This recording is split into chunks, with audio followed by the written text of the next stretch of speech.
Defining principles of practice in the 21. KPU, TLC, making learning fun. Vision 2023 is our vision. Beyond the chalkboard, making tech a mission. Moodle and Kaltura working while you type. Using tech to change the world is more profound than hype. Expand the learner's mind until the future gives us power. Learn how people use that tech, I'll show you in an hour. Beyond the chalkboard, moving towards a better way to teach you learn to be. Beyond the chalkboard, moving towards a better world. The stars of the TLC. Wallen Polytechnic University, teaching and learning commerce. Yeah.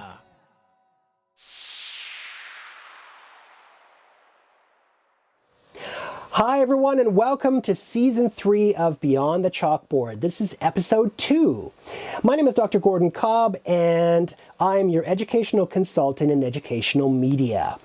This podcast explores faculty experiences designing courses for online delivery, and we hope that this can help you to build capacity and innovation for teaching online and for learning how to collaborate and learning how to connect with your students. So today is a very special episode. We are doing a follow-up on our first episode. So in our last time, we talked to Lisa Gadak and Leanne Waddington, who were the creators and the teachers of our Level Up series at KPU, which is the workshop series that we created to basically prepare all of our instructors for emergency online delivery. And Lisa and Leanne put this program together in record time, and many instructors came through and did the course. And so today what we're going to do is we're going to talk to a couple of the participants from the Level Up series and get them to reflect upon their experience. So you're going to want to stay and check this out and tune in, because this is going to be a really exciting episode indeed. Beyond the chalkboard. So I am joined today by John Grant and Janice Morris, two of my colleagues at KPU, and I'm going to allow each of them to introduce themselves and tell you which department they work in and why they took the Level Up series. So Janice, would you mind introducing yourselves for our audience? Hi everyone, I'm Janice Morris, and I am an English teacher in the faculty of ACP, and you might also know me as the Festival Director of KDOCS. Excellent. And John? Hi everybody, my name is John Grant, and I am a fairly new instructor in the Applied Communications and Public Relations Department at KPU. Excellent. So the first thing that I want to ask the two of you is, what kind of experience did you have with online learning before COVID? So Janice, why don't you answer first? Okay, thank you, Gordon. Well, prior to COVID, I had not taught a fully online course at Kwantlen, but I had a fair amount of experience teaching fully online and partially online courses at other institutions.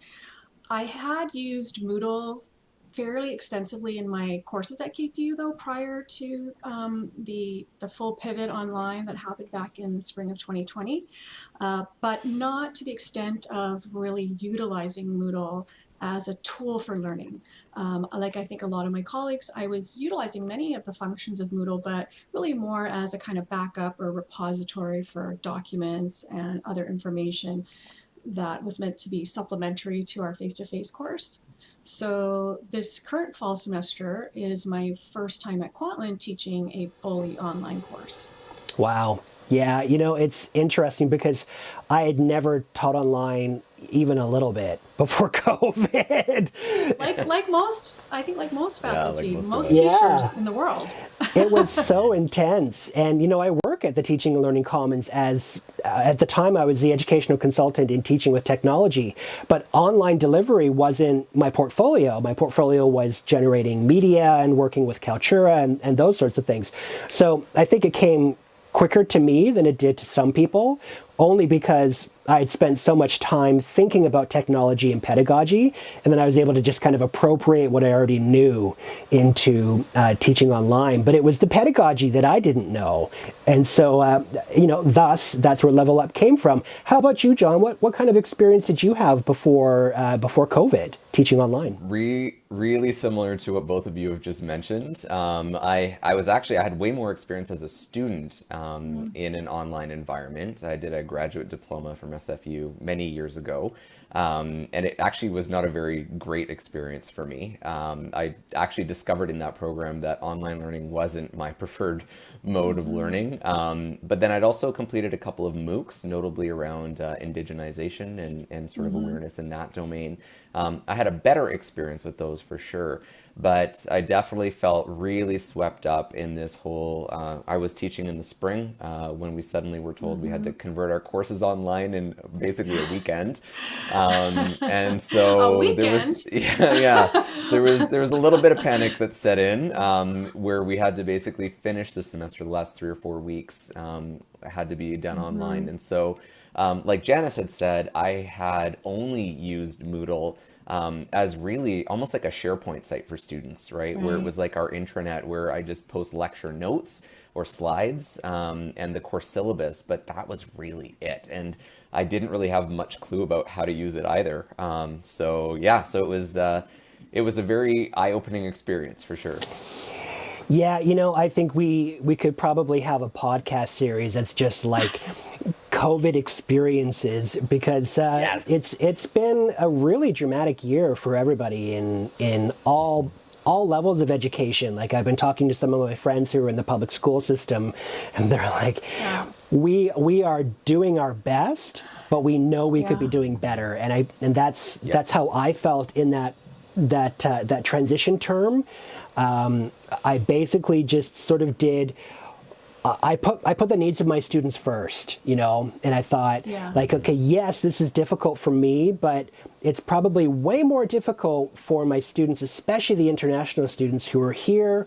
They're living on their own. They're in a house where they have a bedroom where they live with 5 people they don't know, and they're probably scared. Exactly. So I'm going to make this as easy as I can. So I just got rid of everything that I didn't need that was like extraneous in the remainder of that class, and I tried to make it as simple as possible just so that we could all get through it. But then I fortunately had the summer term to go and be a part of Level Up and to learn and to study and to experiment. And then this fall, it's like it's night and day, the difference. So what I want to ask you guys, and John, maybe I'll ask you first, is how did the Level Up course support your development in learning how to deliver your courses online? Well, in short, it turned me from a mini Mario to a Super Mario, quite frankly. I really didn't know anything about online pedagogy, quite frankly, whatsoever. And so in that sort of short weekend I had to try and convert my courses, I did a lot of making sure that I was able to try and figure out, like, read some articles and whatnot, just to try and get me over the basics. But it was really rushed and it didn't give me much confidence. And in fact, I didn't really have any confidence with what I was delivering. And so I also was going straight into the summer semester with a full-time teaching. And so I really only had about like 3 weeks maybe in between terms, between, when I finished my marking and when the new term started, to kind of rebuild my courses from scratch. And thankfully I was able to get into the Level Up right away. I was in the first cohort actually. And it gave me so much more confidence in terms of giving me some great tools, giving me some very basic pedagogy as well, just to try and figure out what are some of the major differences, concerns, and considerations as well about delivering content online versus, say, face-to-face. And I mean, there were just so many principles I hadn't really considered before that were delivered in a really effective way, I would say. Like, I'm not gonna lie, it felt like a bit of a fire hose, just because it was like, oh my God, this is all so new and I don't even really know where to start. But Leanne and Lisa were really great in terms of really reinforcing that this was something that enabled us to just pick and choose what we needed and what we wanted, and it wasn't intended to say, you're going to get a credential after this, and so you have to master all of this content. Like, just take and pick what's important to you. Yeah, yeah, absolutely. I remember, I think it was Lisa saying, or maybe Leanne, taking level up is sort of like drinking from a fire hose. So, I completely get your fire hose metaphor there. But yeah, I mean, it was a ton of stuff. And like everybody else, I kind of picked and chose what I needed based on the courses that I teach. But yes, I mean, how lucky are we that they were able to throw that together so quickly? Janice, how about you? What was your experience like taking level up, and how did it help you prepare you to teach online? It was a really positive experience. Although I don't think I really understood the ways in which it was a positive experience until after, when I was able to reflect. Even though, I knew what the course was about going in, I'd read the descriptions and understood that it was a course that was really much more about, starting with a kind of strategic pedagogical eye, as opposed to, say, a course that was going to teach us specific tactics and techniques. But nonetheless, of course, the minute I, walked into the virtual door of the course, there's that drive to, well, how do I do this? And how do I do that? And what about if I have this problem? And what about that problem? And, how do I fix this? And so getting very technical and having to, force myself through the course and the course content and how it was structured and what was being delivered, to really force myself away from that constant need to do and create and make and fix and tweak, to really just sit back and kind of start anew. And by that I mean, after the first day or two, I started to really think more deeply about what I was doing in my face-to-face classes. And I started to just reflect on how easy it is to become so immersed in what we're doing, not only our content areas, but the actual day-to-day ins and outs and various tasks, and to stop reflecting on the pedagogy and stop reflecting on why you're doing what you're doing, or how is it that you came to do it this way, or is this the best way to deliver something. And so ironically, it was the sudden move to online learning, and through the Level Up course and the various activities and discussions that we had there, that I started to just really reflect on all of it. And it caused me, for the first time in many years, to go back and really rethink my whole approach to what I was doing and why I was doing it, and what I really wanted to get out of my time, what I want my students to get out of their time. And so what I really appreciated in the end, although I don't think I did when I first started, was that step back into the more strategic, philosophical, underpinnings of what I was doing. And so I really appreciated the chance to have those discussions. It forced me to stop and read and research and listen some more. And in creating and recreating my online landscape, I reflected on really all of my teaching practices. So that was a really unexpected gift for me, because I tend to be very task oriented and tactic oriented, and like all of us, I was in a little bit of a panic, and I wasn't even teaching in the summer, and so you're in a panic about actually executing this project. And so for me, that was a necessary step. So I really appreciated not only the course and the course content, but the discussions. And for someone, a personality like mine, I needed to be pushed back a few steps to really stop and appreciate how important that broader view of all education is. And I think I'm, like a lot of us, I'm guilty of just moving away from that, because we're so immersed in our day-to-day tasks that we forget to reflect on what we're doing and why we're doing it that way. So for me, Level Up was not only a great learning experience in terms of its specific content, but it was an opportunity for me to, in the midst of all the craziness and the pressure of COVID, it was an opportunity to, in some ways, start anew. That's such a great answer, and it makes me, it reminds me of when I did my master's degree and I moved to England to go to the London College of Music, and I remember. Oh, fantastic. Yeah, it was an amazing experience. I moved to England for a year to do this program, and I remember telling my mom, like, I'm going to learn so much about Europe by going to England. And, I got there, and what I realized, the profound insight that I had was that I actually learned so much about Canada by living in England. So funny. Because you take yourself out of what's comfortable or out of your normal context, and it gives you an opportunity to see things from a different perspective.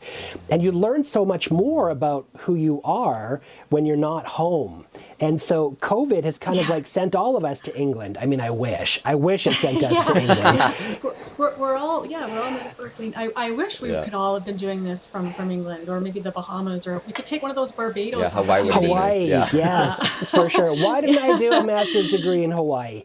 But what you're saying really hits home with me, because it's done the same thing for me too. Like, I thought I was a pretty good teacher, and I still do think I'm a pretty good teacher, but having to learn how to repackage these courses that I've taught so many times has made me have to renegotiate how I approach them and redesign my pedagogy. And even when we go back to live classes in class with students, there are things that I'm doing now that I'm going to continue to do. And in fact, I'm going to try and take a lot of my courses that I normally teach live and try and make them blended to give my students less time on campus. And I know that they're going to love that. Like, if I can do a lot of stuff asynchronously, I'm going to do that. And, it's better for the environment because you're not using as much gas to drive to work. You're less paper, more time at home, because I live in Vancouver, so I'm always driving to Surrey or Langley. So, less time traveling, And more flexibility, better mental health. So there's going to be a lot of benefits that are going to kind of emerge out of this crazy time. And, so thank you, Perspective. Thank you for taking us out of our zone. Yeah. Beyond the chalkboard. This leads me sort of to my next question, because we're thinking about, reflections and profound moments. John, maybe I'll ask you first. What were your 3 top takeaways from Level Up, or the 3 biggest ideas or the 3 biggest insights that you had when you were taking Level Up? For sure. The biggest one for me was flexibility. And that actually largely came through and I'm going to kind of mash these together a little bit. It won't be a clean 3 list, but flexibility was huge. And that actually tied in with universal design for learning, or UDL, and my whole approach to that. And so much like what was just discussed, I actually forced myself in some ways to use this as an opportunity to really optimize my courses from a UDL perspective. So I gave students multiple modes of engaging with content. I recorded videos. I also had written notes, almost like a transcript for all of those videos. Plus, I had lecture slides as well. So, there were a minimum of 3 different ways. I included multiple different types of activities, whether that be discussion forums or just different tools in general that I was able to leverage. I also included things like weekly quizzes, which I'd never done before, to try and chunk up the content. And so I had incredibly positive feedback from my students as a result of that. So that would be my one big takeaway. The second one for me was actually recognizing that flexibility is good and it's important. However, it also needs to be managed. And what I mean by that is that I actually designed my course so that students could literally go through whenever they wanted and they could complete it essentially at their own pace. So I would publish 2-3 modules at once, 2-3 weeks roughly at one time. And students would theoretically have an ability to go through that at their own pace. And there were, quizzes and discussion forums and such. But what I found was students actually pushed back and they said, this isn't working because we're not disciplined enough to pace ourselves. So what's happening is we're just leaving it all to the last minute and then rushing to get it all done. And so what I did is I actually instituted regular weekly feedback. I just built it into as a weekly like non-graded quiz feedback form essentially into Moodle. And this is where I gleaned a lot of this information that students were actually more stressed because there was too much flexibility in the course. So from then on, I actually instituted weekly deadlines on various aspects, whether it be quizzes or discussion forums, etc. Yeah, great answers. Great answers. How about you, Janice? Well, at the risk of repeating a lot of what John just said, I had a very similar experience. Probably my biggest takeaway or initial takeaway that probably then framed everything else going forward was just the reminder that I guess I really needed to start first by asking, what do I want the outcomes to be? What are the learning outcomes? And this is something that all teachers, of course, think about and plan around. But if someone were to ask me, well, what are the precise learning objectives of this course that you're teaching or that course? I realized, it'd been a really long time since I had revisited, the official course outlines, for example, my own syllabi and how I translated that outline through my own syllabi. And so I really, I took to heart the basic core message that I got from Level Up, which was, if you want to begin, start at the end. And so I really, again, and this was something, a necessary step for me because I think maybe like a lot of teachers, we know our content so well. We feel strongly about what works and what doesn't work. And so, and over 10, 12, 15 years or more, what we don't really think about things like learning objectives and learning outcomes. And so I really went back and revisited those and then held those up as a kind of blueprint or schematic or flowchart, or whatever metaphor you appreciate, through which to then view everything I was doing. So that was a big takeaway for me, and it forced me again to just go back and really reinvest in my own courses and why I was doing what I was doing from an outcome, a desired outcome perspective. Also, like John, the other big takeaway for me was also around UDL and / flexibility / multiple modes of delivery. And so I had to, I spent a lot of time really mapping out for myself what did I think that would work, and really then almost questioning myself every step of the way. Why do I think this will work? Or is this just what I feel comfortable with? Is this what I'm used to? Is this because this is something I sort of already have prepared? Like, is it easier?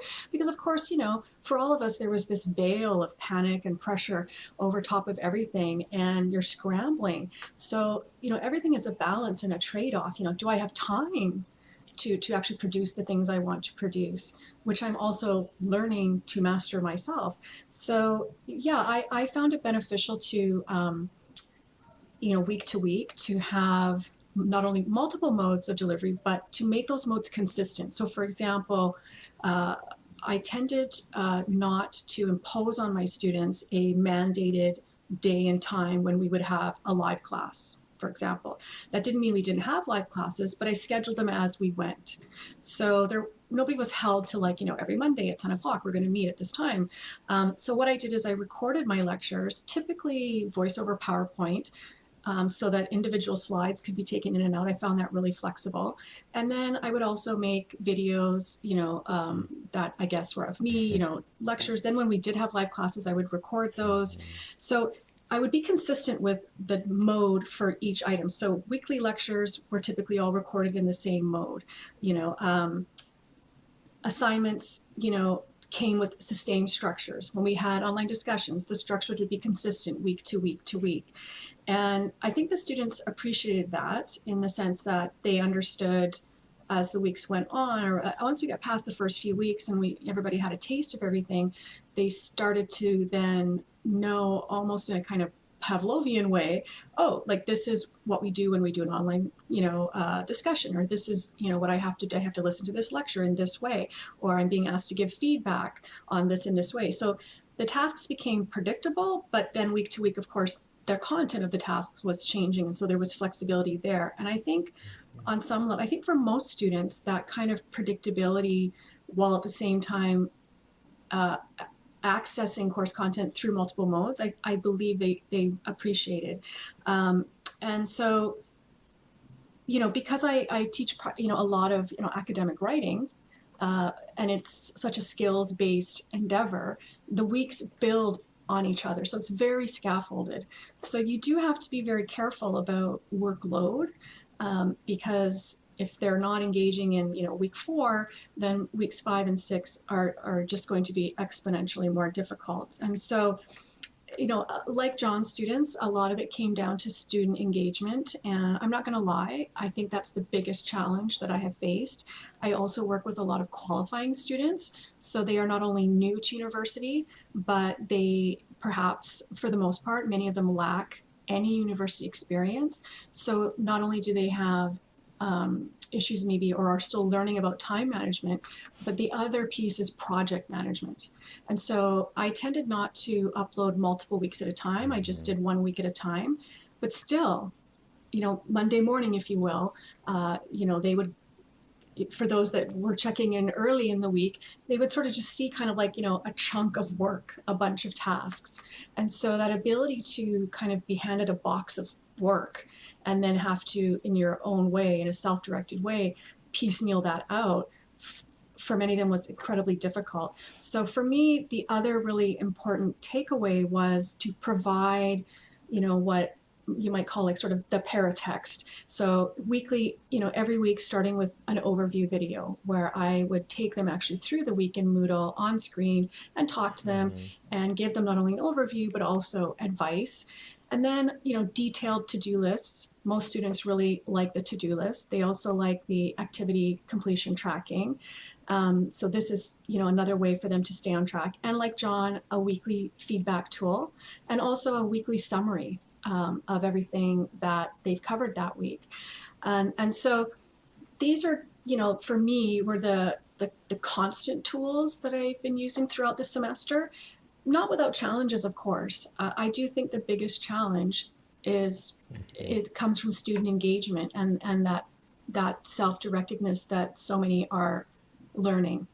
And so knowing that, I all we can do is really just make ourselves available and really provide opportunities, multiple modes of opportunity for students to engage and to, as John said, be flexible. But at the same time, part of what we are teaching is project management, which means there will be deadlines. But that also means working with the student to meet deadlines, and what does a deadline mean and how do we do that, which also then links to communication skills and all of those other soft skills outside of the content of the course. And so interestingly enough, the online environment really forces a student, I kind of joke with my students, in a way, you cannot hide in an online class. In a face-to-face class, if you're having a bad day or maybe you haven't, prepared for class today, you can come to class and maybe you can sit there for an hour or two and you can sort of, silently slip out. But in the online environment, here are the tasks, they're due, and they're either going to be complete or they're not going to be complete. You're either participating in the discussion or you're not participating in the discussion. So those project management skills, I think it is more obvious to students that they have to hone these skills when they're in an online environment than perhaps when they are in the face-to-face environment. Beyond the chalkboard. I mean, we could probably talk for hours about our experiences,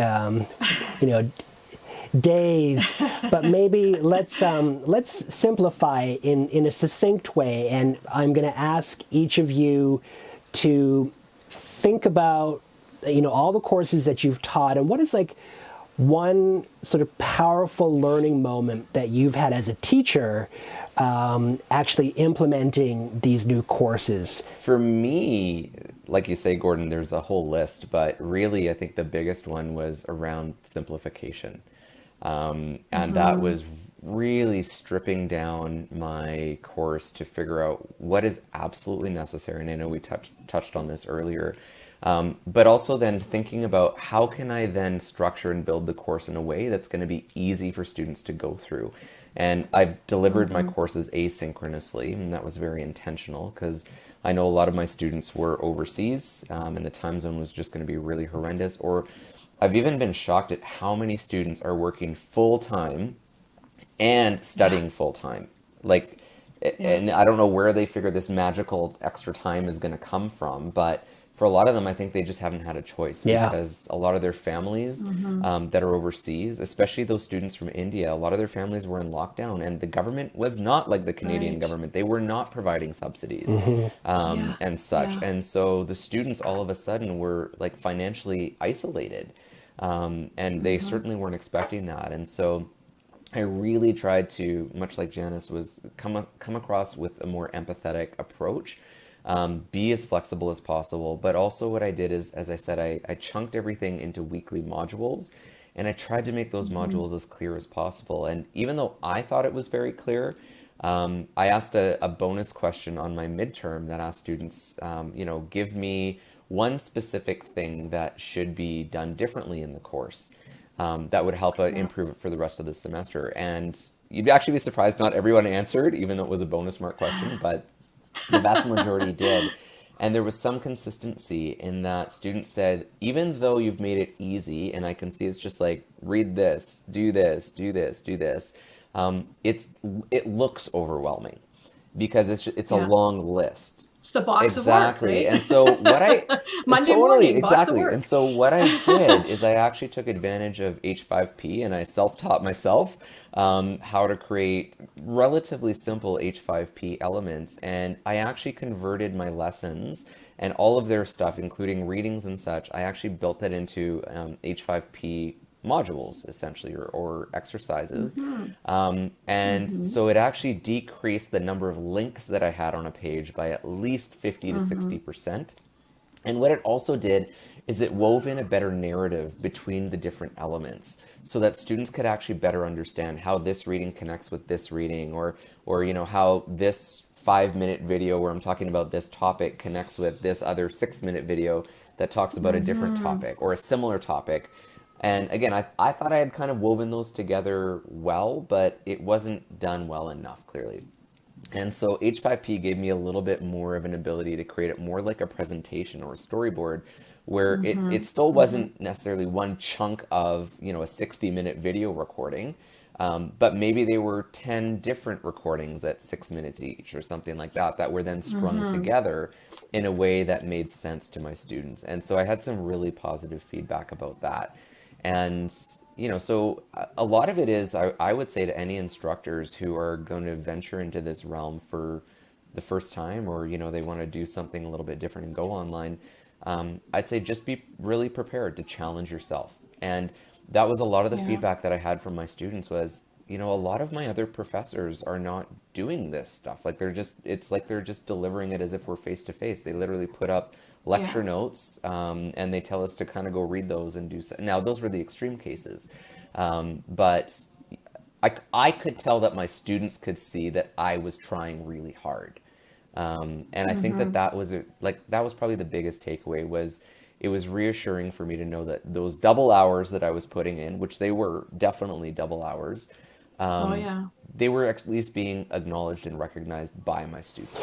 So funny you say that, because one of the ways that I develop a relationship, like a really good, strong relationship with my students, is I always say to them, I'm going to work just as hard in this course as you do. Like, you think this course is a lot of work? Know that behind the scenes I'm working just as hard as you, because that's my job, is to work that hard for you. And this conversation just reminds me so much about why I love working at KPU, because we're a small university and we're a teaching focused university. And I'm at KPU because I love being a teacher, not because I'm a researcher. And so it's it's great to have a conversation with two colleagues who understand what a beautiful and magical and important job being a teacher is. You know, we're not just like delivering information and passing down information. We're actually teaching people how to be in the world. And you know, Yeah. And that's something that students often don't recognize until they are long out of right, the course. yeah, You know, yeah. and so one of the perhaps, you know, thankless parts of the job is that when students have those moments of growth or the epiphany or the revelation, you're not going to be there to see it or hear about it. And every now and again, you get a little gift from the universe where something, you know, a student comes back to you and you know, you do get that feedback. But you know, that's part of what we have to, you know, as professionals, we have to remind ourselves that these moments are happening. But and we are no different. You know, we don't know that we've had a moment of growth until we're Yeah. able to reflect on it. And our students are no different. It's not maybe going to happen Yeah. in these 13 weeks. For sure. I also, But I it will just want to add happen. really quickly too that I think that what this has also helped me recognize is that what we're teaching and instructing goes well beyond the learning outcomes of the course. We are teaching empathy. We're teaching compassion.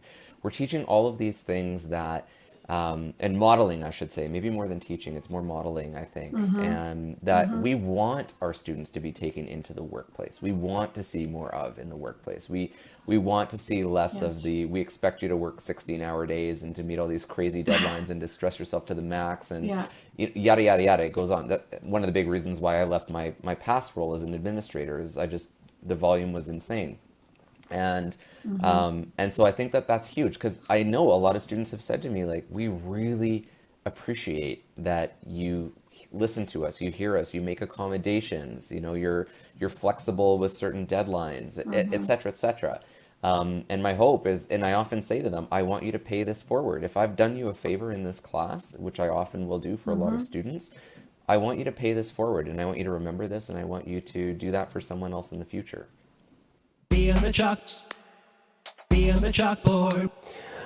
Okay, well, let's wrap this one up. I'm going to maybe just ask you quickly to give me, I don't know, one wish for the future of teaching and learning development at KPU. What's one thing that you would really like to see happening or to happen in the future from the point of view of teaching and learning and the development of teaching and learning at KPU? Who'd like to go first? I wouldn't mind going first because I'm really passionate about this idea. And it was actually introduced to me in the Level Up, and just in terms of a concept or an idea, and that's the flipped classroom.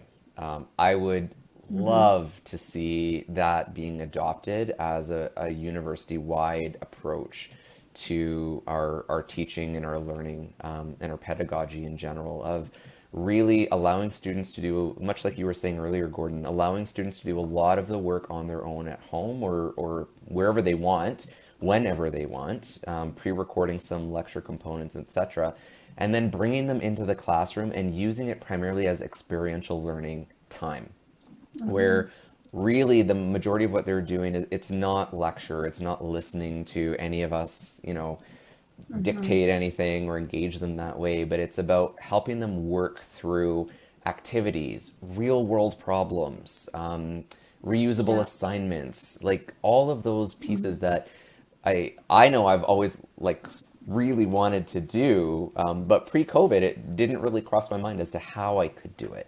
But I feel quite confident now that once we have an ability to physically go back into classrooms, I would love to just keep recording, you know, most of my lectures. I'd say 75% of my lectures, maybe record them, assign that as the pre-reading almost for class, and then have students come into class and we actually work on activities and problem solving together.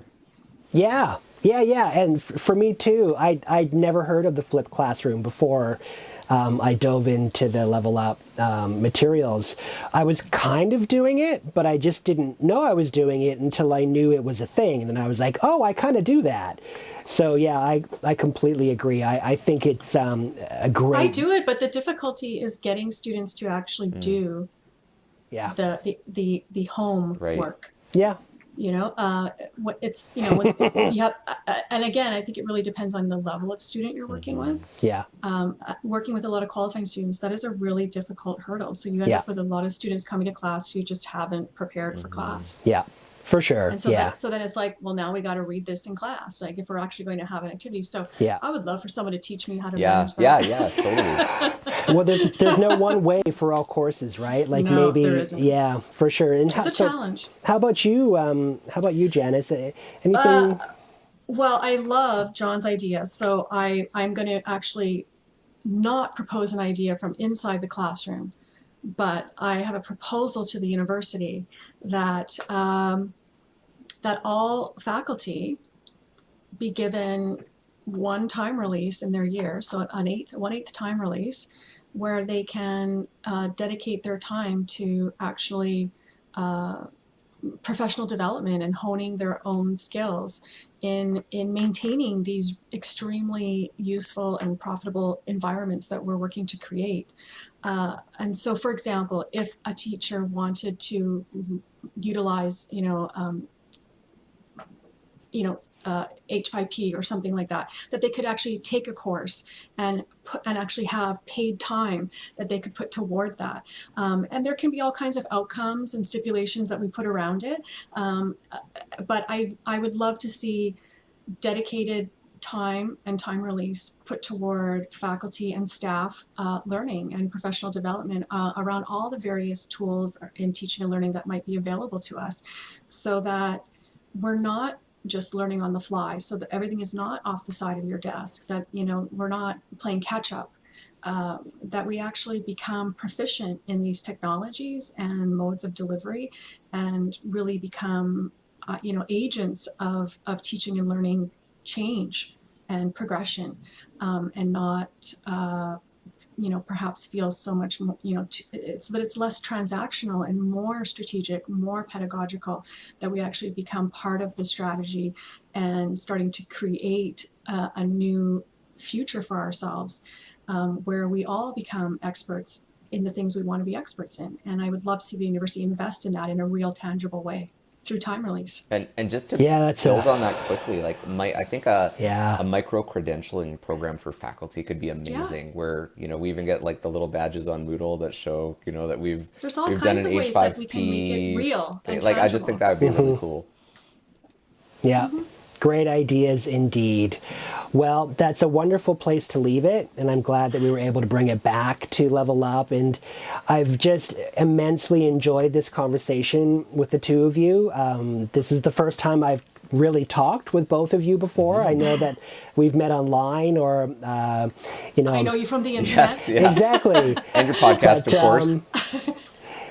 Thank you. Yes, of course, the podcast, of which you are now stars. So get ready to sign some autographs because you're going to be famous. Well, I've been practicing while you were talking. I've been practicing. Oh, well, it's just been a real pleasure. Thank you so much. I just love what you guys do and who you are at KPU. And I hope that you enjoy the rest of the Level Up. I hope you enjoy the rest of this podcast series. And thanks for giving me some of your very precious time. I know how busy we all are right now. But it was a real pleasure to hang with you guys for an hour and talk about my favorite thing in the world, which is teaching. Likewise. Me too. Me too. Okay, thanks very much, you guys. I'm going to find a way. Maybe my online teaching is going to finally allow me to be Barbara Walters and actually talk to people for a living and interview people for a living. Yeah. Wouldn't that be the big irony of all of this? Is that I end up in my childhood dream that would be after awesome. all. Just talking for a living? Yes. Well, there you go. If you can dream it, you can make it happen. I have no doubt. We're already doing it right now. We are. Yes, we are. Okay, well, thanks a lot, you guys. Thanks, Thank Gordon. you. Take care. Okay. All right, bye-bye. Bye. Defining the principles of practice in the 21. KBU, TLC, making learning fun. Vision 2023 is our vision. Beyond the Chalkboard, making tech a mission. Moodle and Kaltura working while you type. Using tech to change your world is more profound than hype. Expand the learner's mind into the future gives us power. Learn how people use that tech, I'll show you in an hour. Beyond the chalkboard, moving towards a better way to teach you, learn to be. Beyond the chalkboard, moving towards a better world. The stars of the TLC, Wallen Polytechnic University.